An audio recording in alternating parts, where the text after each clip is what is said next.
Hello, Brian, and welcome to your next and potentially final Patreon video review because, as you know, you have upgraded to the Daily Commuter, which is pretty awesome. But you still have this video coming your way. So I know that you'd sent a few games, and I admittedly only looked at the first two because the second one that I looked at looked like it was a pretty good game to review. So that's where we're at with this. And so yeah, if you want to take a look at it, it's the second game that you sent me, but you'll be able to see the review anyway. Which reminds me, let me turn on the review so that this is a review proper. So we are black this game. We are playing against a 16K, and some stuff comes up fairly early, some important stuff. And so I think that's one of the reasons why this is a good one. And then some interesting stuff came up later in the game as well. So let's dive into it. So we're black this game. We've got the rules right there on the side of the screen. So some of my comments will be to that. But either way, so we approach, which is fine. He does this response, sure. All this seems reasonable. This is a fine move. We do have more options here, right? We could consider the large knights move. We could consider a 3-space. But your move seems perfectly reasonable. It's a very solid move. Got a little bit of an itchy nose there. Anyway, so where does white play? White goes 3-3, and we do this, and then white plays this bizarre move, which is not any of the Josekis that I know, and probably for a good reason. And you decide to push through.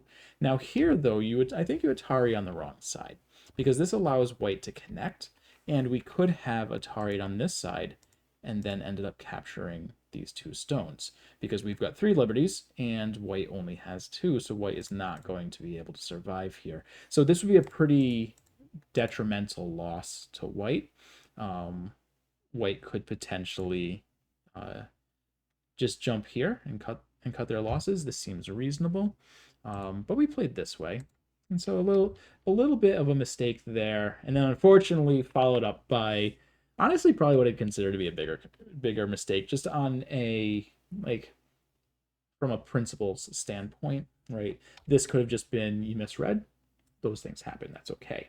But this, so I'm sure you know, since I'm pausing on here, that we got ourselves a little empty triangle. And so, empty triangles, they're obviously not the greatest shape. We try to avoid them, especially when they're unforced, right? Sometimes we make a mistake in shape, right? And it's later we have to fix it, and it ends up being an empty triangle to fix it, but the mistake was earlier, and so now we're kind of being forced to create the empty triangle, right? That's usually our opponent playing sharp and forcing us to correct our shape mistake in an inefficient manner. But that isn't this here. This is an unforced empty triangle. We really, really, really want to avoid those if possible. So here we can look at a few things. If your goal was to keep pressure on this group, we can look at doing something like this. We could look at this, right? And if your opponent wants to cut, we're probably okay with this fight, right? So, but more importantly, this is just a better shape, right? We could also do a 2-point extension, because this move, the move that you played, right? It looks to get more strength along this group. You're trying to build out to the right, which is a fine plan. We just need to be more efficient about our moves. So this is one of those situations where if you slow down and go, and this is tough. Like even I don't do this, so but it's good to in retrospect to think about it. When you're gonna play a move, it's important to understand, why am I playing this move? What's the intent of this move? And now that I understand what the intent of this move is, am I playing the most efficient move that does that thing, right? And the empty triangle is almost never the answer for that. Sometimes we need to play them, but this is not it. So yeah, so back to back little misses, and that's okay. And here we're letting our opponent kind of get ahead of us, right? Because they can turn here, right? They can take this Hane. And it's not terrible. This is still a fine result for black, because white's really not getting anything out of this. But we could have done better here, right? We really could have punished. White Tanukis, and you kick. I would have considered taking the Hane immediately. I know you do come back pretty quickly to take this Hane, so I certainly don't fault you for responding over here. They play another bizarre response. You Atari and connect. Seems reasonable. And then, yeah, we're not going to get into this move. Hopefully you understand that this is not a good move to be playing, right? And I believe now you take the Hane, and this is great timing. I think this is great timing for this move. The thing is that I find interesting about this is this was a pretty forceful move, and your opponent ignored it, and we didn't follow it up. And I think this is, this is an important thing, and it's tricky. But when we play moves like this, so you played this move, and it's possible that you played this just because you're like, oh, I know to Hane at the head of 2, but maybe you don't understand like what else this move does, right? It's a very, this is a very forceful move against white, because if we follow it up like this, we're threatening to kill white, and this is just such a great move to develop this, to further develop this area, right? And so this move, the intent of this move is not to get an additional points here. It just happens to be a byproduct of that.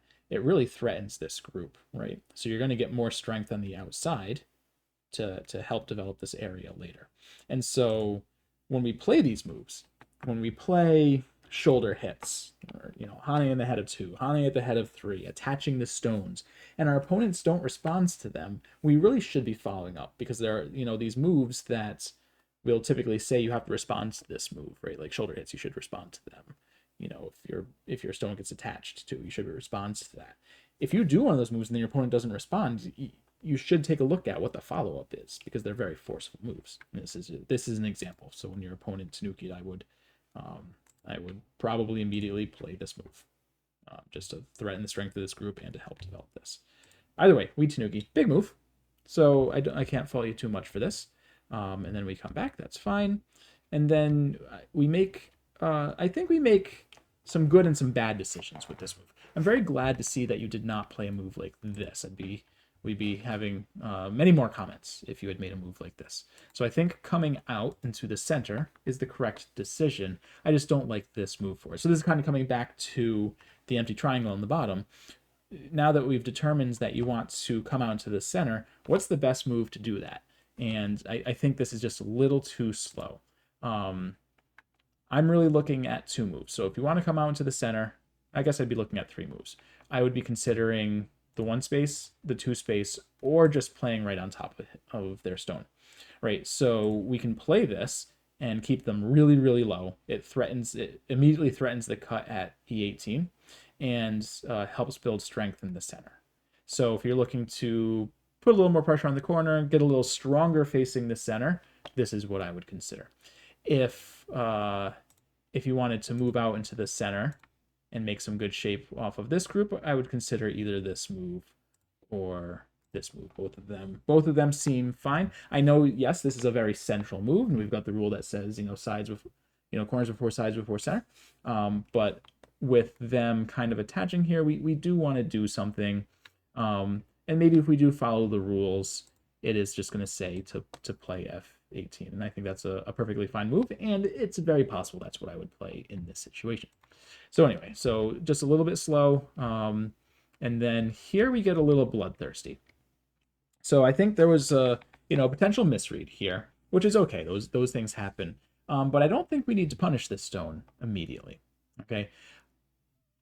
A better way to punish it potentially is just to make this group stronger, so that if this cut does work,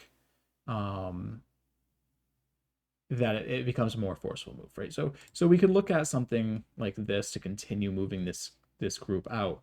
So now if we do find an effective way to cut this stone off, it turns into a larger capture. If this works, is great, but unfortunately, as we found out in the game, that it does not work. But just in the sense that the stone gets captured. So I'm going to take it back, because I really like this result for black. So I'm going to take the ball back. This works fine. If this was your intent, then I'm here for it. I like this. This is a good exchange. Okay. So then white comes here, and then we play our next move. And before we get into the next move, because maybe it's possible you don't remember what your next move is, but I remember what your next move is. So the question, taking a look at this board, now that you're out of the game, it's a little bit slower, where would you consider playing here? And, hopefully when you've got some time to think about it, you can look at what the big areas are, and you can go, okay, I could see potentially wanting to grow the left side, you know, by playing a move like this. I could potentially see growing the bottom, right, by playing a move like this, or maybe I want to do something about what's going on over here, and we could play either Q10 or R10, and you know, all that's fine. Second part of this is we can look at this and go, is this Sente? Is L15 Sente? And hopefully, you know, now that we've slowed things down, you can look at that and go, of course, this move is not Sente. Right? It's not Sente, and we don't need response to it. But unfortunately, we did respond to it. And so I'm seeing a little bit of that in this game as we go on, where responding to our opponent's moves that don't need to be responded to. So by connecting here, you're forcing him to get stronger, which we don't want to do, right? And by them getting stronger here, we are getting weaker. And now you go to invade, and this is fine. This invasion's still going to work, but I guarantee you this invasion would be a lot easier if this stone was not there. It's likely not going to matter in this situation, but it might. It might be the difference between getting a successful invasion or, you know, an unsuccessful invasion. Of course, if our opponent responds like this, it's going to be pretty hard to turn this into a bad result. Here, similarly to when they played F18, we can look at this as an attachment, right? If instead of playing here, our opponent had played here, you would be considering to extend or connect or Hane, right? And this probably wouldn't necessarily be the move, but it could be. I guess let me do it the other way. I like this demonstration better if I play here. If we played here and our opponent played here, we would likely just be considering one of these two moves, right? We would be considering the extension, or we'd be considering the Hane. And I think this is a perfectly valid move, right? It's one of the two options, and this looks like a good result for us. Now, when we play here and they play the diagonal, it's like they've attached to us, and we can play here and we get this is the same exact position, right? This threatens to kill the stone, right? If white wants to try to surround you, you can just play here and the stone's dead and we're going to be alive, okay? And so that threatens to get this stone, and if white comes back, you now have a nice easy move to get good shape. But notice, again, how much more comfortable this move would be if this stone wasn't here. Now there's really nothing, granted this black stone wouldn't be here either, but it's much tougher to contain this without those stones here. But now now that we've made this exchange, it could potentially be a little tougher. White could get a little more bold and play something like this, and it's going to be tougher to break through this because of that stone there, just as an example. But either way, when we play here, I don't like jumping away. I think we can just pressure just pressure their stone, right? And go from there. This just needs to be a reduction. We don't need to get everything out of this. Okay, so our opponent plays this, we extend, and things can potentially get bad here, right? If we let them get the Hane at the head of 2, right? Because it can come with the double Hane, and it's just all sorts of trickiness.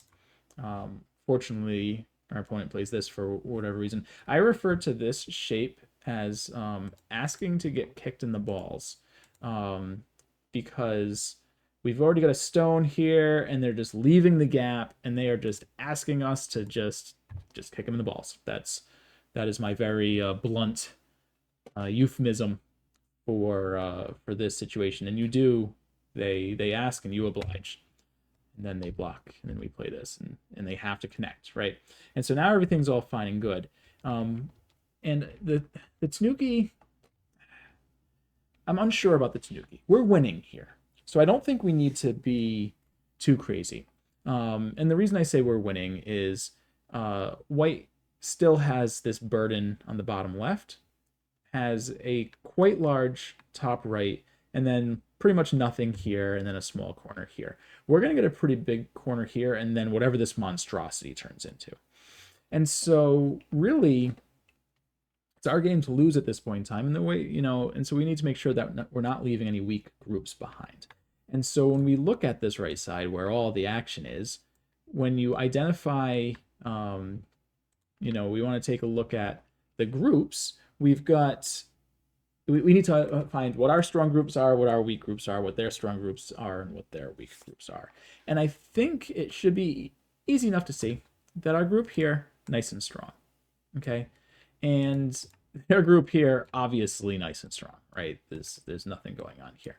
And then we've got this potentially weak group, and they've got this potentially weak group. And you notice that our potentially weak group is directly next to their potentially weak group. So if we are able to make our group stronger, by virtue of that, it makes their group weaker. And so a lot of times fights when they're with multiple groups, this is what we do. We want to make a move that makes our weak group stronger and their weak group weaker. And so because of that, I would be looking at something like this, or we can play the Hane at the head of to ourselves. But this, you know, this comes with the risk of a cut. And so I would probably just jump out and play something like this, which makes our group stronger and challenges the strength of their group. And this is a very successful invasion, and it will be enough to win the game. The issue with this is now it lets white jump out, and now they are getting their weak group stronger, which is making our weak group weaker. Okay. So anyway, so they play the Hane. At least you double Hane.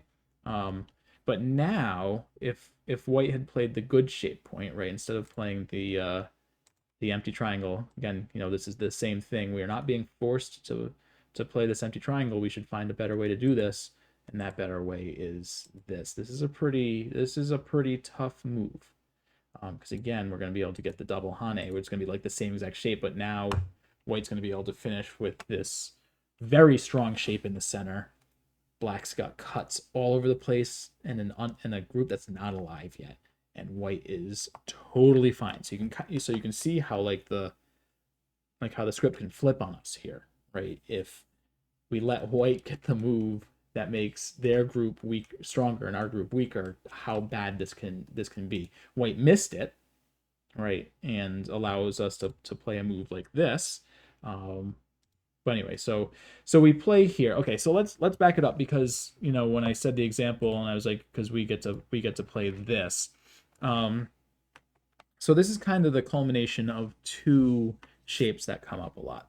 And the first is when we're extending off of these two stones. The reason I like this move is that often this cut doesn't work. In this situation, yeah, we can just, yeah, this will work, right? And so we've got that.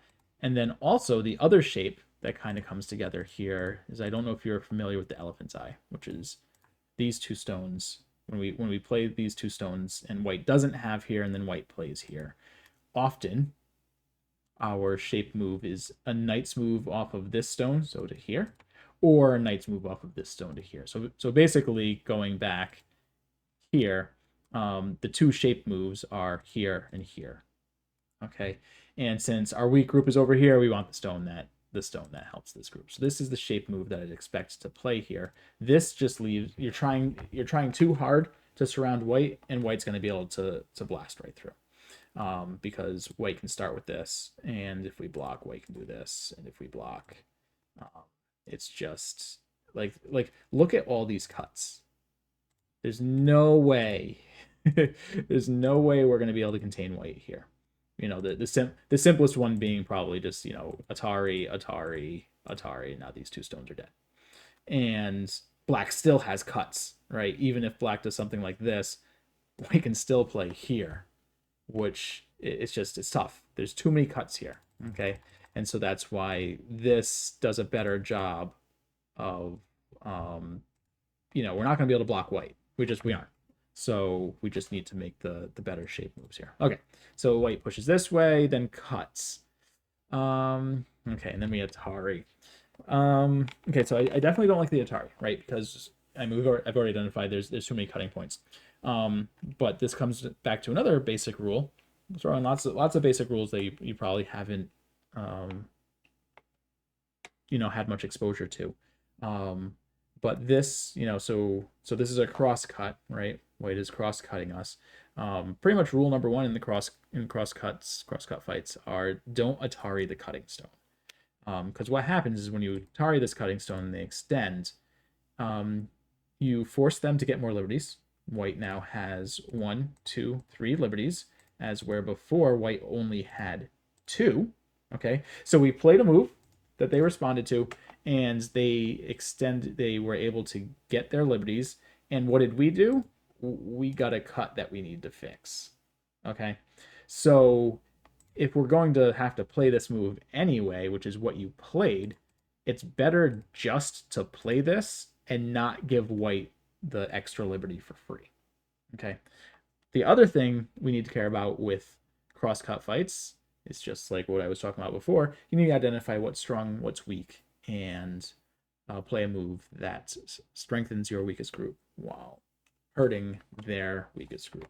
In this case, it's going to be tough. It's going to be tough just because of how many cuts white has or black has. As an example, we can just look at like the cascade of cuts. White can play here. Black extends. Now white can Atari this. And even Atari this. Right? And now white can Atari this. And this. And this.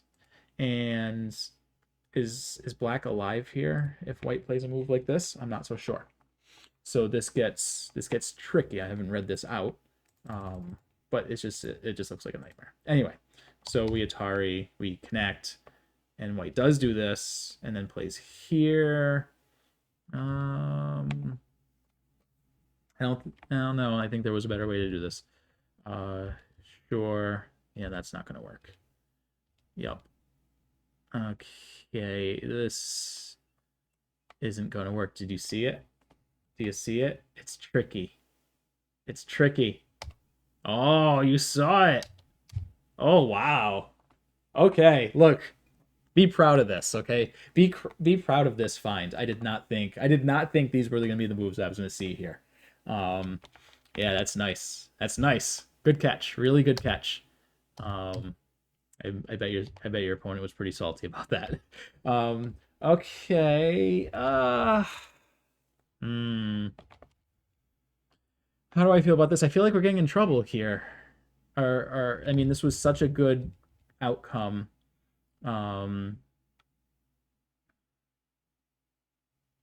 What would I do as black here?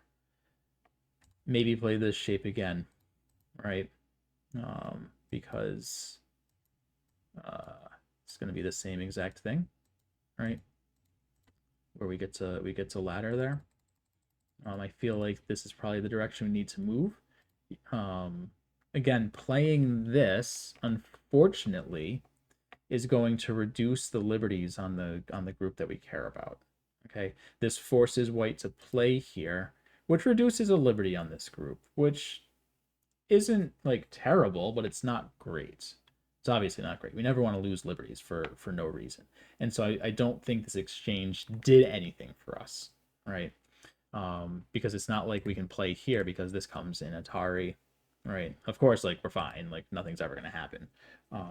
And white really can't play here because white's shape is just broken all over the place. But anyway, the exchange didn't need to be done. Oh, but we scared white. Awesome. I don't know about this. So I would leave this alone. Okay, we're alive. This one stone is not important, from a big picture standpoint. This left side's huge. It's huge. And we still have this group that isn't like 100% alive. Also, his group isn't 100% alive. So we can play something like this, and it likely comes in Sente, right? And even if we just do something as simple as this and get life, like we're so far ahead this game that we don't need to go too crazy. But anyway, so we do this. Sure. Oof. Yeah, so now we're going after really small things here, okay? So like this stone has 0 importance. This stone has 0 importance. If we're going to do anything here, we need to play this cut and really go for everything here, right?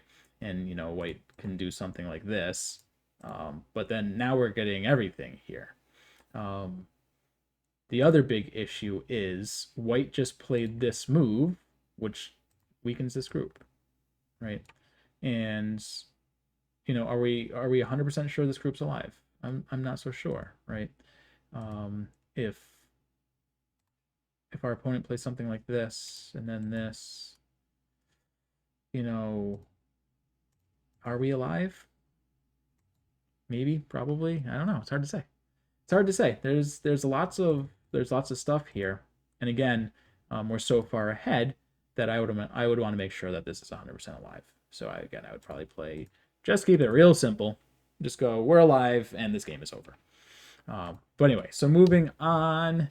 Yeah, so now we're again I'll send you a video after this that goes over when we should be capturing and or sacrificing stones, and hopefully after you take a look at that, you'll understand why I'm harping so much about capturing this stone, because it's a very, very unimportant stone on this board. Okay. Yeah, see, look at what white is able to do here, and how much white was able to reduce this. If instead of spending 2 moves on capturing this stone, right, 1 and 2, instead of those 2 moves, if we had, instead of playing 1, 2, we had played something like, this move and this move, right? You can see how many more points this looks to carve out than just capturing those 2 stones. Anyway, so moving on. I mean, the game's still 100% over. So, okay. Okay, we're potentially getting in trouble here, though. We're running low on eye space, right? And white's missing it too, also with the power triangle. But again, we're getting to some potentially scary stuff, right? We can't do this because now we die, and then we've got this, and are we dead? Are we alive? I don't think we're alive. So we really gotta be careful here. Really, really gotta be careful here. Okay, so finally, okay. We're probably okay now. We're probably okay. Hard to say. Sure, that seems reasonable. Yep. Okay. So yeah. So at this point, this game is really over. Really, really over. Okay, because we're alive. Ooh. Well, we're alive. Now we're not. We are no longer alive. We are in fact quite dead. Are we dead in Gote? We might be dead in Gote. Oh no. Oh no. I'm gonna leave this. You wanna know what? I'm going to leave you to take a look at this and let me know what your thoughts are. Does white even need to play a move here to kill this group? I'm not so sure. Definitely 100% dead if white plays a move. But yep. Oh no. So actually no, this still is dead. Okay, still is dead. Yeah, so they got us there. So coming back to this, the other question is, can we find a move that gets us life here? Because I think we can. Oh God, are we just dead? We just might be dead. I don't want to spend too much time on this, but because we're not doing Sumego here, but I'll leave it for you. This just might be dead, and again, this kind of comes back to my concerns of what I was saying, right? The only way we're really losing this game is if we lose that group, and that happened, right? That happened. We did end up losing that group, so we get this. Okay, so now his group's dead, which is awesome. Did we need this? I don't think we needed this either, but that's fine if we want a 100% kill. Sure. I mean, this is one of those things. If we needed a move here, then we needed to play it like 30 moves ago. But I don't think we need a move here.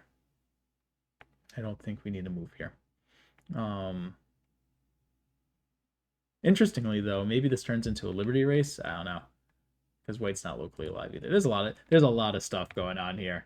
Okay, so sure, yup, and then we play this. Just so with this, like, hopefully you have the confidence that you can kill anything that goes in here. I'd at least play this move first, because you know white's gonna follow it. You know, because we're in endgame. We know that this is going to happen. At least make this exchange first, and then maybe this. But yeah, because yeah, white's not gonna live in there. Okay. Well, sure. Okay. Yep. More empty triangles. At least take the Atari. At least just take the Atari and then play here. We're not gonna trick him with nonsense like this. Well, we might, but okay. Sure. No. Right, we're okay. We don't need to protect that. And we've got this nice little move here that's worth a couple of points, right? Oh, can't do that. Nope, can't do that, Gabe. Never mind. Disregard. But that's still not the move. Okay. Yeah. So anyway, so this game is totally over, except there's some fun little stuff here. We passed. We played this, which so I find it interesting because this does not threaten to get any eyes. So it's real simple to just connect here. But that's not what we did. We did this and then white passed. And I find that interesting. Because I think white is winning this game now. But then white passed and black passed. And the game ends with black winning. But there were some shenanigans here. And the fun kind of shenanigans. Well, for white. Shenanigans for white, because white has this Atari, right? And so we capture, and now we're in a co. And you know, I love co-fights. Co-fights are fun, especially co-fights like this, because, well, not for us, for our opponent, right? This is fun for our opponent. But for us, not so fun, because pretty much anything that white gets from this is probably going to be enough to win, including just a move like this, right? And we go here, and now when white takes here, I don't know that we have a co-threat large enough to elicit a response. I'm not so sure. We do. And so yeah, so I think we lose the game. There, but our opponent missed it as well, because it's a little tricky to see. So anyway, that's why I wanted to go over this game. There was a lot in here, and there was some stuff in the middle that I didn't see, but I knew I saw this at the end, and there's some stuff at the beginning. So let me know if you have any questions with this one. You'll be seeing plenty of more reviews from me, though they will be through text and not through video. But anyway, thank you for your support of the channel as one of our newer members. I do appreciate it. I really enjoy interacting with the community. So thank you for showing your support. I hope that this does help you. But anyway, welcome to the bus. Thanks for coming for another ride in the struggle bus, where every goal is empty triangle. Have a good one.